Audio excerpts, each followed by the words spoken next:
All right. Happy New Year, everybody. Welcome to another edition of Conversations with Kenny. I wanted to start the new year off right. Obviously, we had our Monday Night Raw watch stream last night with me and Toe, but I wanted to change things up. I said, one of my New Year's resolutions for the new year was to stream a whole lot more, try to get more people engaged in the chat here on the YouTube channel. I've been doing really well on TikTok, where I'm starting to like get a following there. But I want to do more live streaming when it comes to Twitch and YouTube, and just get to continue building that core audience that we've been trying to build. So I said, you know what? I work late nights, so I'm home during the day.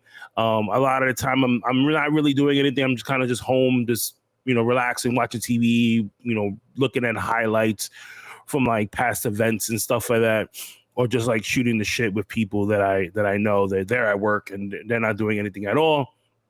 So I said, you know what? Let me jump on here, maybe 3 times out the week, at 11 o'clock, and start talking with people. So this is exactly what I'm doing here. If you're watching this right now, you're watching this live, welcome in. If you're watching the pre-tape of this, hope you enjoy it. I'm live right now on Twitch and YouTube, Facebook, and on TikTok right now. So it's a little bit of combinations and everything. So if people watching me on TikTok wondering why am I not looking at them, it's because I'm live on YouTube right now. If you go to my personal page, click the link in the bio, that will send you to YouTube. You can jump on here. I will be answering questions back and forth for people who decide to come on here. I know a lot of the time right now, I'm probably not going to get a lot of people on here. It'll probably just be me talking to myself, which is completely fine. I am so used to it when it comes to these things a lot of the time. We do have people on TikTok right now that are watching, but they're not really saying anything. But hey, listen, that happens. But, it's a new year. Hopefully we start to generate some more people in here as the weeks go on. And if not, then it'll just be myself talking to myself as normal. It's completely fine. So let's get into some highlights. Before the new year had hit, we got word that John Cena was going to make an appearance on Smackdown. It was going to be the final Smackdown of the year.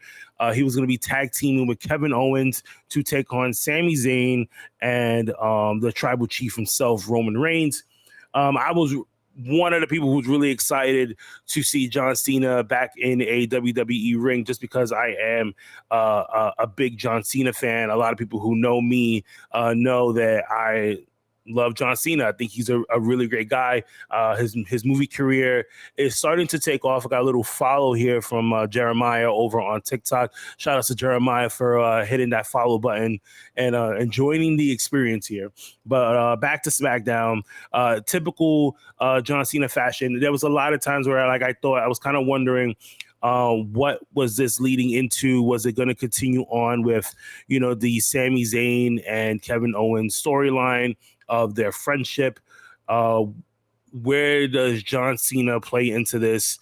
Does Roman Reigns and John Cena stay in the ring for a long time, and them being, all 4 guys being the veterans in this situation? For me, what turned out pretty well. Obviously, we've seen a lot more of Kevin Owens in the ring than we did John Cena. John Cena did exactly what John Cena does. He's been in the game for 20 plus years, and he came in there, did his 5 moves, got the crowd excited, and then ended the match, went home happy. After the match, if you go on my TikTok, you've seen he had a message for the crowd saying that, he was happy that he got to experience this, that the support for the last 20 years has been amazing. Obviously, he's going to go back to Hollywood. I have people in the chat right now. Brian is saying that he's filming Peacemaker season 2, which is something that we a lot of us knew already, that because they were getting picked up for another season, that was going to happen. John Cena, his commitment to Hollywood has taking over his commitment to professional wrestling, which is great, because how many years or how many bumps do you have left to be in the ring before your body just says, you know what, enough is enough. I really don't think that I should continue on in this path. We've seen it with, The Rock. We've seen it with Triple H. We've even seen it with Vince McMahon. We've seen so many things happen to so many different wrestlers that at some point in time, they just have to say, like, you know what, it's time to hang it up. But it was good to see John Cena on Friday. Kevin Owens, John Cena walk away with the win, which was great. We got news that, hey, good morning from the Dunmarks. What's going on? We got news that Sasha Banks was on her way to Japan for New Japan Pro Wrestling's Wrestle Kingdom that's going to happen tomorrow in the middle of the night. If you're in the United States, you obviously, this is going to happen in the middle of the night. In Japan, it's going to happen throughout their night. I'm probably going to watch it live just because I don't want to sit here and turn on my phone. And the first thing that I'm going to see is all these highlights of either whatever Sasha Banks is going to do at Wrestle Kingdom or whatever happens between Kenny Omega and Will Ospreay, which I'll get into that in a minute too, because if you didn't see the promo, the press conference that they had earlier between Will Ospreay and Kenny Omega, my God. But I'll get into that a little bit in a minute. But back to Sasha Banks. A lot of people were speculating whether or not Sasha Banks was going to still be a free agent going into 2023. I can't get up that early. Yeah. See, I got people from the Dunmarks that were saying the same thing. It's like, I can't get up that early. I mean, let me highlight this. If you guys are still watching this on YouTube, he says, I can't get up that early. I might get up for the main event. Yeah, I was thinking the same thing too. Because I don't know if I want to get up that early. If I was working, then I will obviously I'll be up because I worked the middle of the night. But I decided to take tonight off because I wasn't feeling too well. So depending on how I feel, I'm going to most likely catch the highlight or get up really early, and try and catch the the main event. But for the most part, I got another follow here. What's up, Ab? Thank you for the follow here over on TikTok. Styles. Thoughts on Styles on AJ Styles injury? I'll get into that in a minute. Let's just wrap up this Sasha Banks news right here. I'm kind of wondering what is next for her, even though now that she is a free agent, she has been moved to the alumni part of WWE. I don't really think WWE needs Sasha Banks at this point. Like, am I the only one that thinks that Sasha Banks could do better for herself? I think WWE could do better for themselves. I think WWE has proven that the roster of talent that they have in these women, they can trust. So, more power to Sasha Banks. I'm hoping that she does great things, and let's see what happens. Do we see her in the AEW ring? I don't know. Hopefully, maybe we might see her, but I don't think that Tony.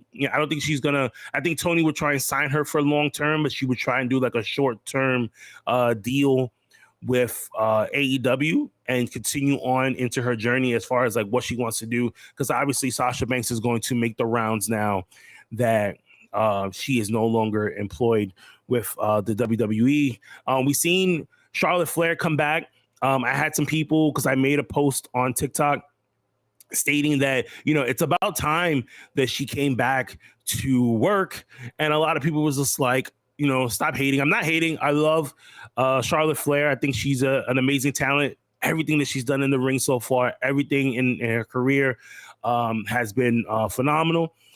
But man, how long a vacation did she take before finally stepping back into a ring? And a lot of people, kind of figured that was going to happen, that as soon as she comes in back to WWE, she was going to be right back in the title picture. I thought that it was going to be like a slow, quick chase to it. Tom is in the house right now from Facebook. What's going on, Tom, from the Running Podcast? I thought it was going to be a slow build when it comes to Charlotte Flair getting back into the ring and challenging for the SmackDown Women's title. But WWE said, nope, we're going to throw you the ball, you're going to run, and you're going to make this touchdown. And sure enough, first night back on the job, they strapped the belt right on Charlotte Flair. I'm not mad at all, just for the simple fact that Ronda Rousey as a heel, 1, is not believable. 2, her promos suck.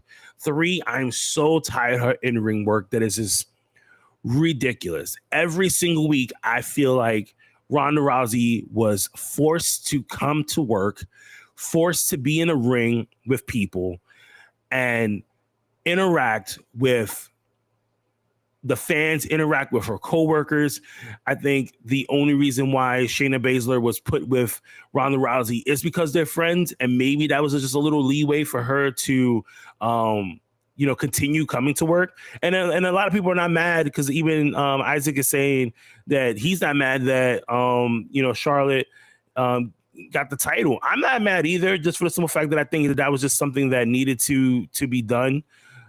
Just to I guess get a little bit of the heat taking off of Charlotte.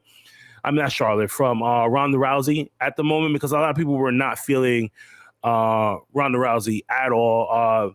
Think they had to do it. Ronda wasn't working. Not sure who else you give it to. Yeah, that's true, because it was either you bring in Charlotte Flair, especially like what Tom said, is like you bring in Charlotte, you take the title away from her, give Ronda Rousey some type of break. Maybe, try to redevelop her character a little bit more, into more of a stronger heel.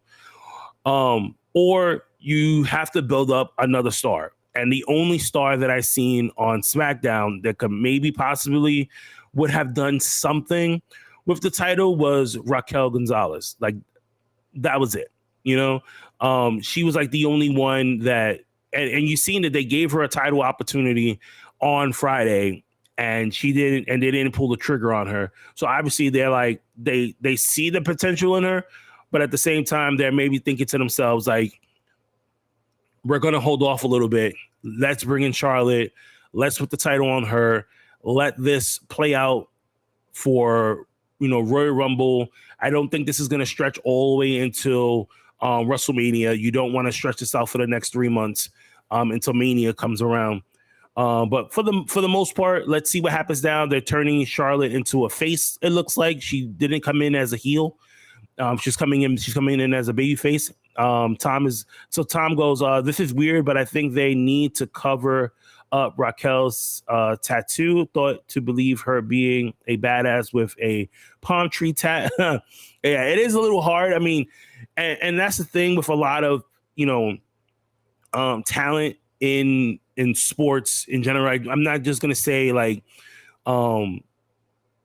professional wrestling, but professional wrestling, yeah, for the most part, where like what you do as far as like your hair color, your haircut, your dress style, how you speak, your tattoos can say a lot about you. And just like what Tom said, where it was like, do you need to cover up the palm tree that Raquel Gonzalez has, or maybe do you need to tone her down a little bit on social media? Because you can see, like, if you follow her on social media, she's very lighthearted. She's caring. She's always smiling. She's always talking about her family.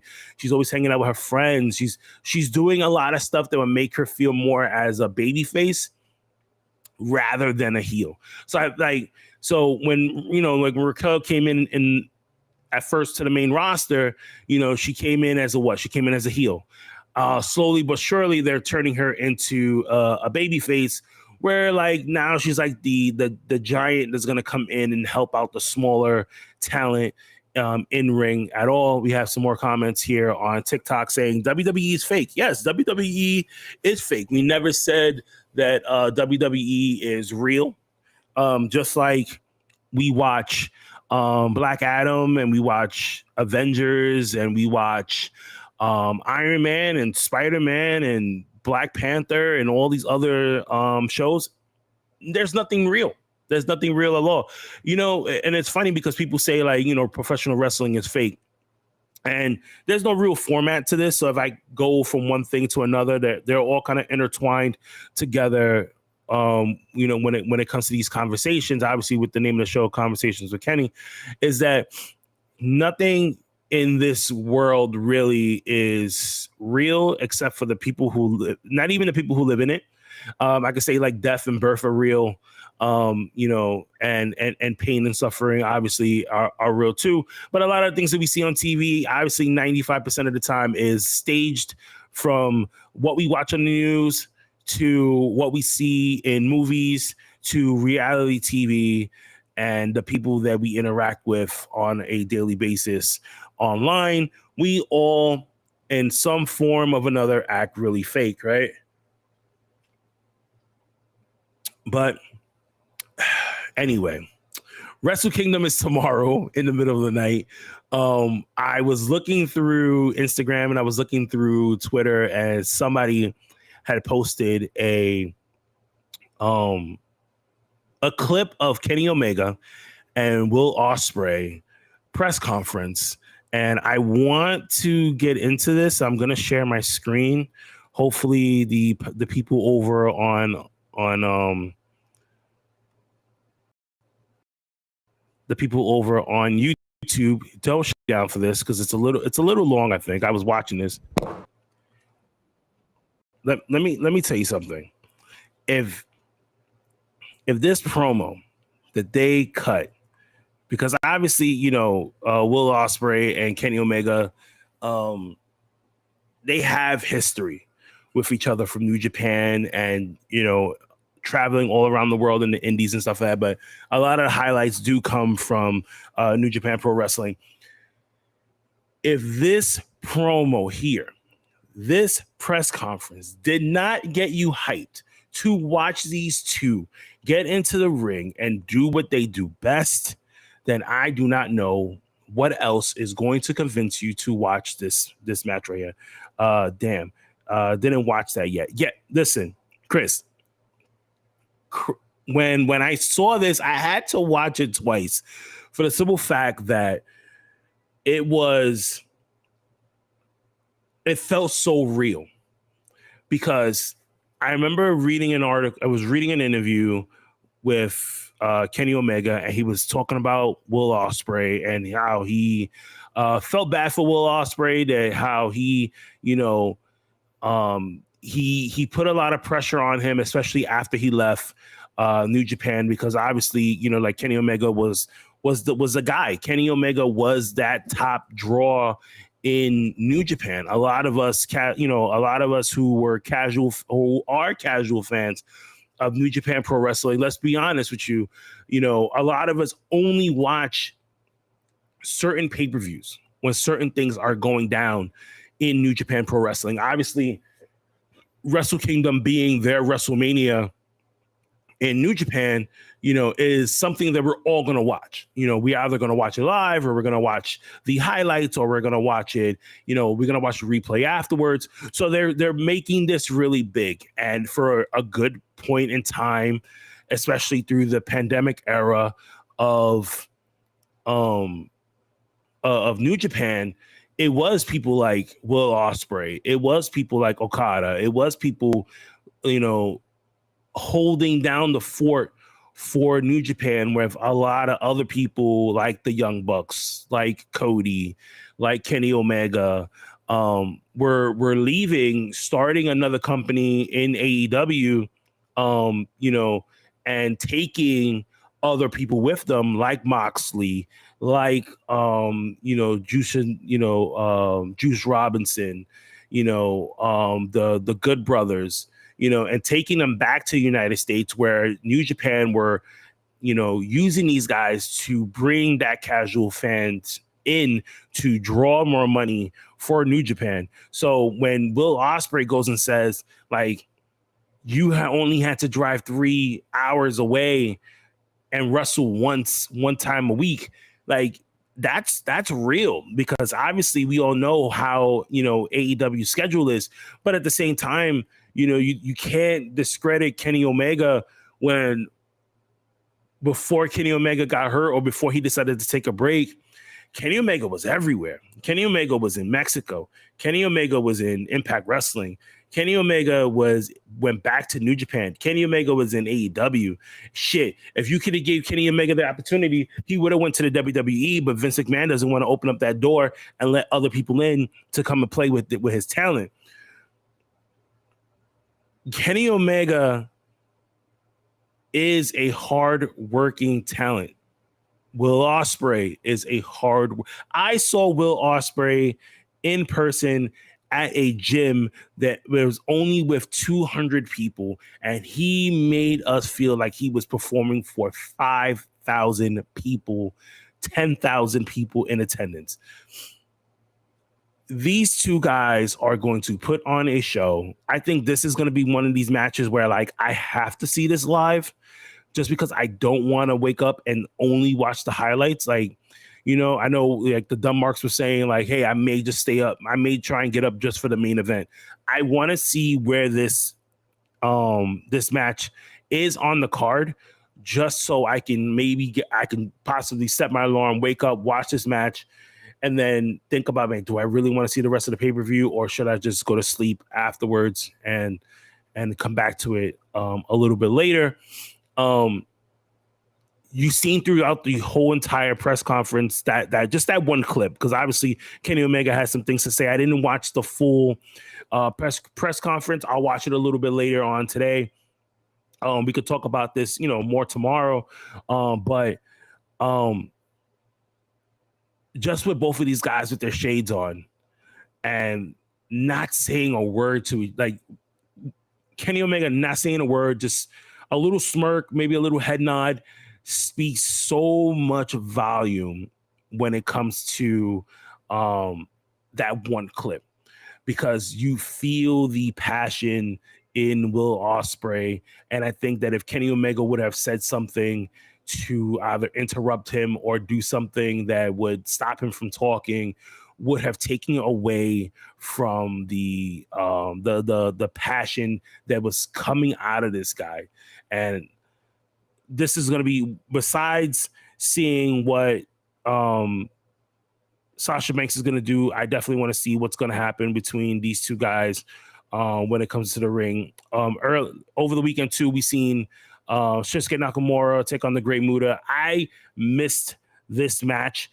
I seen some highlights from it. Shinsuke Nakamura's entrance in this match was one of the best entrances that they've had so far for Nakamura. I wish that WWE would take a light into this and let him do this in WWE for a big match that he will have. I don't know whether or not they want to continue, you know, maybe push Nakamura into having bigger matches. But shit, man, we definitely need to see this a lot more and see what is happening between these two. My internet is a little down. It's because of the rain. I'm in New York City. If anybody's kind of wondering, obviously you see the New York hat, but my signal was going back and forth. But we're back now. Shinsuke Nakamura coming out with the win. One thing that a lot of people were highlighting was how Shinsuke won the match while he gave the miss to the Great Muta. He took the miss from Muta's mouth, put it into his mouth, spit the mist out, and the Great Muta was blindsided while he gave him the Kinshasa, and that was it for the victory there. I want to see more of this match because I did not get to see this match, so I can't even give my opinion on the full match. I've only seen the entrance for both guys and the finish, right? So I want to see everything else, but I did hear that this match was really, really, really good.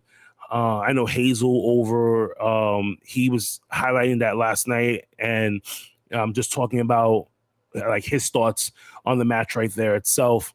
So I'll take a look at that. Monday Night Raw was yesterday. We sat there and me, Toe, and Show, we do our Monday Night Raw stream watch longs, obviously with our trivia nights. Some people who are in the chat right now, like Dave, Christopher Dunmarks, they were a part of the trivia night. So if you guys have never been a part of trivia night, by all means, head on over. Monday nights, 7:30 we start. We talk about news. We recap like the weekend between all three guys. We ask questions to people that are in the chat. And then at 8:30, we start off with trivia. 9:30, we do another trivia night. We're trying to get something in for the 10 o'clock hour of Monday Night Raw just to give you guys a little bit more. We may throw in another trivia round. So we might do 3 trivia rounds for Mondays, because last night's trivia round, the second round of trivia was really intense, where like it was going neck and neck with these people. We had one of our highest participating groups for starting off the new year. Thank you so much for everybody that participated in that. But let's kick into Monday Night Raw last night. The Bloodline came in, starting off Monday Night Raw, destroying the announce table, trying to knock down Corey Graves. Sami Zayn, who is a blessing to the Bloodline, came in and was saying that, the Bloodline were taking over Monday Night Raw. Kevin Owens came out. He wanted to fight the Bloodline.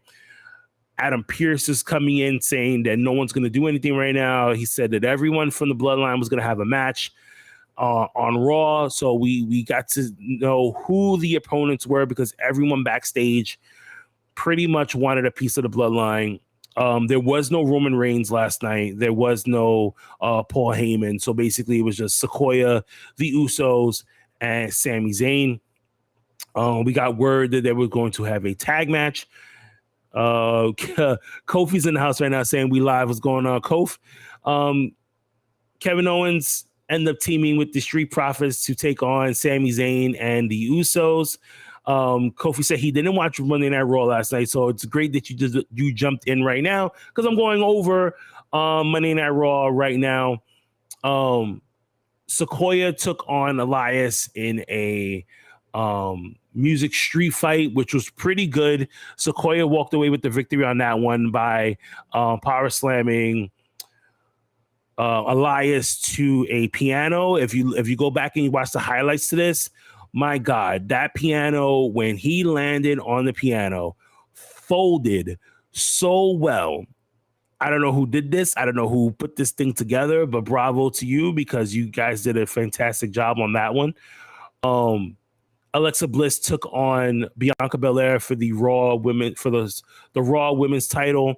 This was a pretty good match. I did highlight something on TikTok where somebody brought to my attention that the opening segment to the Bianca Belair and Alexa Bliss match was literally the exact same scene from Scary Movie 3 when they tried to portray like the ring part of the horror movie. And I look back at it and I'm just like, damn, this is like literally like move for move. And I always say this, like WWE is always trying to make everything into a movie. And you can see that they're sitting here and they're putting little bits of pieces of stuff into their matches from movies that they've seen. We've seen it with Kofi Kingston and Brock Lesnar. We saw it last night with Bianca Belair and Alexa Bliss. Even with the graveyard matches, the Ultimate Deletion, the Firefly Funhouse matches that they've had throughout the years, WWE is very keen on copying things from movies to make their matches even more entertaining for the crowd, even for like the younger crowd, because I can't really say for the older crowd, because obviously a lot of those people who are like diehard wrestling fans, like like like Toe and Lay, who like they have their opinions when it comes to a lot of the things that we see on TV.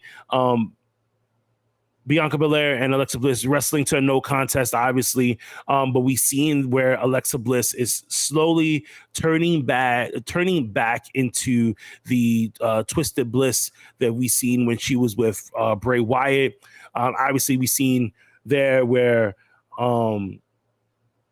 the signs of Bray Wyatt were flashing on the screen that was messing with Alexa, and she was changing back, attacking the referee, attacking Bianca Belair, hitting her to the steps. causing her to bleed. I thought it was well done. Even the backstage segment that they had with Alexa Bliss and Byron Saxton was good as well. So now we're getting closer to Royal Rumble season, and it looks like we're either going to get a rematch between Alexa Bliss and Bianca Belair for the Raw Women's title, or we're going to get Alexa Bliss in the Women's Royal Rumble match, possibly winning the Royal Rumble match and challenging Bianca Belair at WrestleMania. Because there's so many different works that has been going on as far as like what is next for Bianca Belair, and does it involve Rhea Ripley? Because Rhea Ripley has been killing it the last couple of months since joining Judgment Day. Rhea Ripley's character has been elevated 1,000%. Let's see some more highlights from Raw here. I'm just going over. Obviously, at the end of that match between the Bloodline and Kevin Owens and the Street Profits, we seen everyone starting getting attacked. Sheamus and Drew McIntyre end up showing up, helping these guys out at the end. That was another highlight. One highlight that I hated so much about Monday Night Raw was the Dominic Mysterio match. Addressing how he got arrested, how, prison changes him. But let's be honest with you, Dominic Mysterio needs so much work when it comes to his promo work that when I was looking at this last night, I am not convinced that Dominic Mysterio is going to last long in a WWE ring. I say this all the time where I think like Dominic Mysterio, like once Rey Mysterio decides he's going to retire, he's going to fully retire, which I think is going to happen this year just because we're going to end up getting the payoff between Dominic and Rey at WrestleMania. That's a given. If you don't give us this at WrestleMania, then what is the point of having all these videos throughout the season of Raw where there's really no payoff? We've seen Dominic attack his family, attack his dad twice. He's been arrested. He's been to jail now. He's trying to change his look. If it doesn't pay off in a match at WrestleMania against his dad, then what is the point? I don't want to see Dominic anymore on my TV. I'm hoping that once this thing is over, you ship him down to NXT and you do something with him where he gets to change his personality. Another match that really didn't make any sense to me last night was Dexter Lumis versus Chad Gable. A couple of weeks ago, didn't we just see Dexter Lumis being attacked by Bronson Reed? Where is Bronson Reed? Where is The Miz? There was no sign at either one of them last night on Monday Night Raw. Dexter Lumis took on Chad Gable in a one-on-one match that had nothing to do with a storyline at all. I just feel like they're treating Dexter Lumis in the same way they treated Johnny Gargano, where they kind of just basically throw him into different situations and just seeing what is going to happen next. If you don't revisit Dexter Lumis versus Bronson Reed, then bringing in Bronson Reed the 2 weeks ago made no sense at all. And they could have just left him in New Japan strong to continue on until they had something for him to bring him back on Raw. Dakota Kai and Io Sky took on, first it was Becky Lynch by herself, and then Mia Yim came in and ended up helping her out. They went into, I'm trying to remember who won this. I believe that it was, so Io Sky won that one. Austin Theory versus Seth Rollins closed out the show. This was a really long, drawn-out match between Austin Theory and Seth Rollins. Like, when this match started at like 10:35. Raw ends at 11. We've seen so many commercials throughout the night through this match that at some point I kind of just stopped watching. for obvious reasons, which we'll get into a little bit, in a minute. We'll get into it where, we'll get into like the NFL and stuff like that. But after a while, it was just getting to the point where it's just like, okay, like what's the end here? And obviously, Austin Theory walks away with the victory. It looked like, because I was watching different highlights from people on TikTok, and shout out to Too Tall Tyler, who had a video up there where it showed that Seth Rollins hurt himself at the end of Monday Night Raw. They had to help him to the back. So I'm kind of hoping that he doesn't miss any action. We seen over the weekend, over the week, right? It was the weekend or over the week. One of these over the holiday weekend, we seen AJ Styles break his ankle, and he's going to be out for a couple of months now, for a couple of weeks. So he's going to miss Royal Rumble, possibly may miss WrestleMania. Kofi saying there's an ankle injury. So I'm kind of hoping that it's just a sprain. It's not something that's too serious, where like Seth Rollins is going to miss Royal Rumble as well. Because imagine now that we're losing AJ Styles, and we're going to end up losing Seth Rollins too. That's two big stars that are in storylines right now that we need them to, continue on, in this, in this crazy WWE world that we watch every week. So let's just see about the updates when it comes to, Seth Rollins. That was pretty much it for wrestling, as far as like, Friday, Saturday, and obviously on Monday.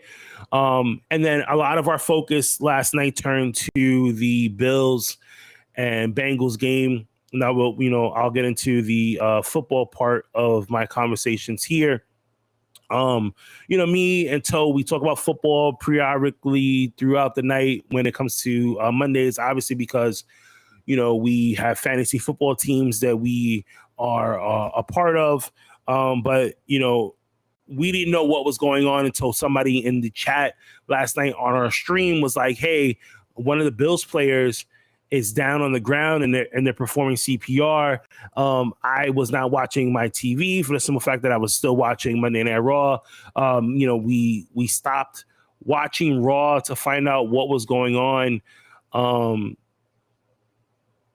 In the game, and then you kind of find out like Damar Hamlin was going in for a tackle, and he gets up. I'm not going to show the video. I seen the video. It's something that just is just horrible to see, where like he gets up and he kind of tries to take a step forward, and he just falls down to the ground. No one knows exactly what's going on.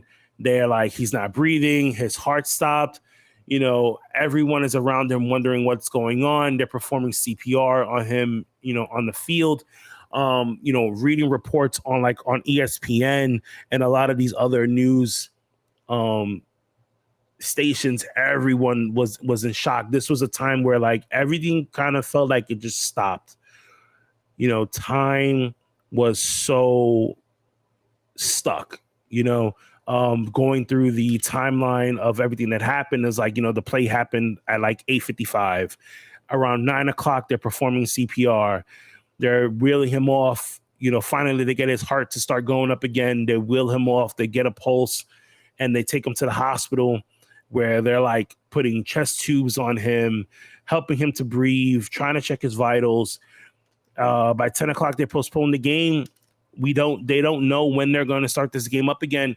But this is one of the harsh realities of football, where like these guys, like I was telling Toe last night, on the stream, where if you look at sports and you look at the highlights of everything that happens in sports between basketball, football, soccer, hockey, like hockey, football, soccer, I feel like they're the most dangerous for the simple fact that you're running into someone where you have maybe little to no gear to protect yourself, protect the other person, and dangerous things could happen. I've seen throughout the time of watching football, I've seen people break their legs, people break their arms, people, fracture a neck, and it's the same thing like, professional wrestling where like these guys throw themselves, they're putting their bodies on the line to entertain us, and to see someone go down like that where you think it's just a normal play and they get up and they try to take a step and they just fall and collapse right there, is crazy. I want to, just go into just to see what other updates that they had. I know that they said like at 2:00 in the morning, they gave an update from the hospital saying that he was, his vital signs were back to normal, but he was still on a breathing tube to help him breathe. And they're running, multiple tests on him to see, what exactly happened and how did this thing happen? Because it's something that's just so freaky where like that same play happens a million times throughout the week in a regular NFL game. And for just him just to collapse like that is just so terrifying. I'm praying for him. I'm praying for his family. I'm praying for all the people and, on his team that's worried about him right now.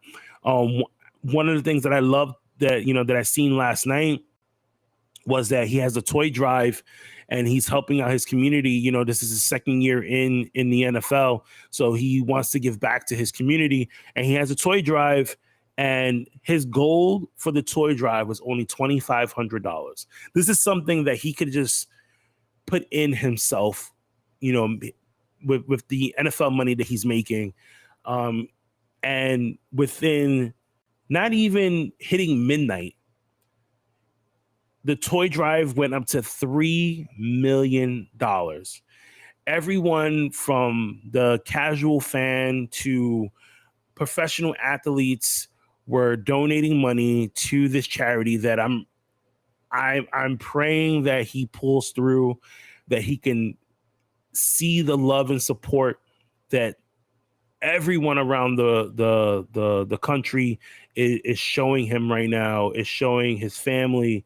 And, that's basically like all we can do right now is pray and look at ESPN and check for updates and see what happens, with the situation. So, shouts out to everybody in the Bills organization. We're all trying to pull for you guys, at this time. NBA news. I had some NBA news here, but I off the top of my head, because I'm still thinking about everything that's going on in the NFL. Anybody who has like fantasy football, everything is on hold. From bets to fantasy football to what's going to happen this week, everything is on hold until we can find out what the hell is going on with this guy, and praying that he pulls through. Already eating. I got like 10 more minutes left here. I don't even want it to stay on for like an hour. Got like 10 more minutes left of this stream here. Shout out to people over on TikTok right now that are still watching, and shout out to everybody else in the chat right now on YouTube and Facebook and Twitch who stuck around to listen to me rant about stuff that's on my mind. Thank you so much. I also did say highlights of what we could watch on Netflix. I've been watching Manifest on Netflix. It's on the final season 4. I got to watch that over the weekend. That's something, if you don't know what Manifest is, it was a group of people who were on a plane. They disappeared for 5 years. They came back, and people are wondering where did they go? So it's like 3 seasons. It's like 4 seasons in right now. This is going to be the last season. I think it's a really good watch if you guys are into like the sci-fi mystery type of shows. Definitely watch Manifest. I also saw Last Chance. It's a documentary about the East Los Angeles College basketball team. They have like 2 seasons on that. You can definitely watch that. That's a really good watch to sit there. I think it's like 6 episodes. And then the last thing that I'll give to you guys that I started watching was Southside, which is a show that's on HBO Max. They're on season 3.